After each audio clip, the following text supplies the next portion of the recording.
tenniscricket.in, India's first tennis ball cricket website.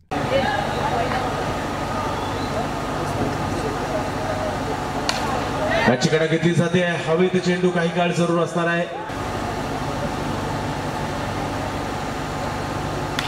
मोठा फटका नक्कीच फटकावला जातोय. मंदार गरुडेच्या बॅट मधून डीप एक्सच्या कव्हरच्या दिशेने चेंडू जातोय.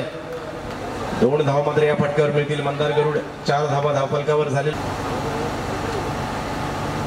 मोठा फटका मारण्याचा प्रयत्न. हवेत चेंडू जातोय. मंदार गरुडेच्या बॅट मधून निघालेला अप्रतिम असा फटका. चेंडू सीमा रेषा पार. षटकार 6 धावा.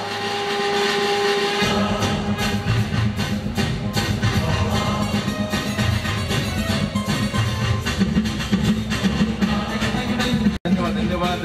निव्वळ दर्जा असणारा फटका या ठिकाणी पाहायला मिळाला. पुन्हा एकदा सुंदर फटका मंदार गरुडेच्या बॅट मधून पाहायला मिळतोय. आता मात्र मिड विकेटचं क्षेत्र निवडलंय. षटकार नक्कीच ठोकला होता असलम शेख. सुंदर फटका. वेळ मिळाला नक्कीच पुरेपूर फायदा उचलला. स्क्वेअर लेगच्या दिशेने सुंदर फटका. 2 धावांमध्ये रूपांतर केलं गेलं. धावफलक वाढतोय.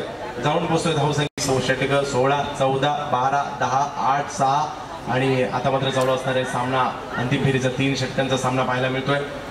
अकुटप्याचा चेंडू काहीसं गतीमध्ये परिवर्तन केलं गेलं. कमी गतीने टाकला गेला. एक अनुभव पुरेपूर पणाला लावलेला आहे मंदार गरुडे आणि असलम शेख यांनी.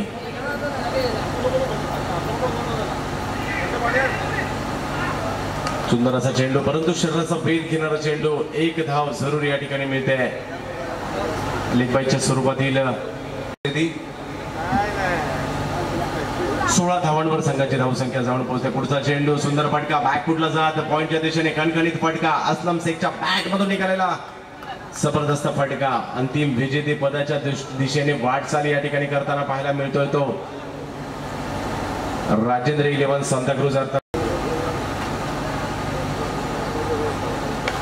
सुंदर फटका मारला जातोय. असलम शेख ब्रँडेड फटका या ठिकाणी पाहायला मिळतोय. अनुभव काय आहे या ठिकाणी पाहायला मिळतोय. कोणत्याही प्रकारचं प्रेशर नाहीये आणि नक्कीच हे दोनही खेळाडू आपल्या विजेतेपद आणि प्रेक्षक देखील आपली जागा हळूहळू सोडण्याच्या प्रयत्नात या ठिकाणी दिसत आहेत. घेऊन आमंत्रित होतोय तो संदीप आचार्य अर्थात सँडी. याच मैदानात तुम्ही सँडीला 4 ते 5 वर्षापूर्वी गोलंदाजी करताना पाहिलं होतं परंतु तदनंतरची 5 वर्षानंतर पुन्हा एकदा याच मैदानात गोलंदाजी करताना पाहायला मिळतो. संदीप आचार्य. मोठा फटका मारला जातोय तो मंदार गरुडेच्या बॅट मधून आणि या स्पर्धेचा मानकरी ठरतोय राजेंद्र 11 सांताक्रूज.